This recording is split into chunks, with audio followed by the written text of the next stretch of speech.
For many years, I really struggled with bringing up the subject of obesity with my patients. I didn't really know how to begin. It seemed rude to tell patients that they were fat. And it's a shame, really, because I missed many opportunities. I've been working recently with some younger doctors, trying to find ways for them to bring up the subject of obesity for their patients in a way that the patients are really happy with. And this is what we've come up with, really. Listen to the patient's problem first, and then say something like, "You've mentioned that your knees are hurting and they're very painful. I can see that's a problem for you. I just wonder whether your weight might be a factor for this. Are you interested in discussing this as an approach? Because I think it could help."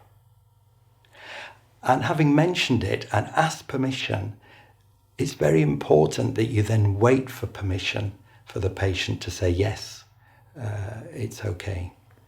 So you see what I'm doing here? It's the framing of your question. So you've listened to the patient's problem, and then you're framing the idea of obesity in terms of this could be helpful for the problem the patient has mentioned.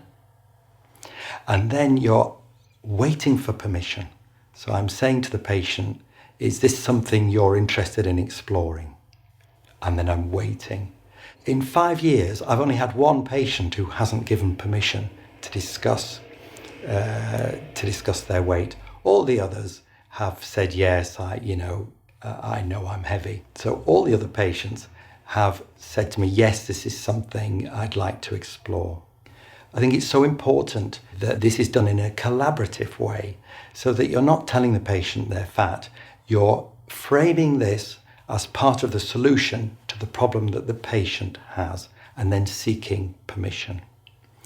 And then often the next thing I do is I say, well, if we're going to work on this together, would you mind if we took a weight now so we've got the baseline, and then we'll know when it improves? And again, I'm seeking permission. And the number of patients that tell me they haven't been weighed for years and they're frightened of what the result will be. But the minute they buy in to that initial weighing, it's a really good sign that they're going to do something about it. So that we've changed something that I personally didn't like to ask about before into a completely caring thing.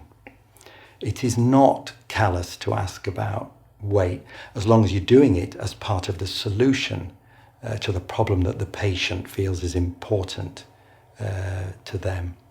So I hope you can see it doesn't have to be a problem.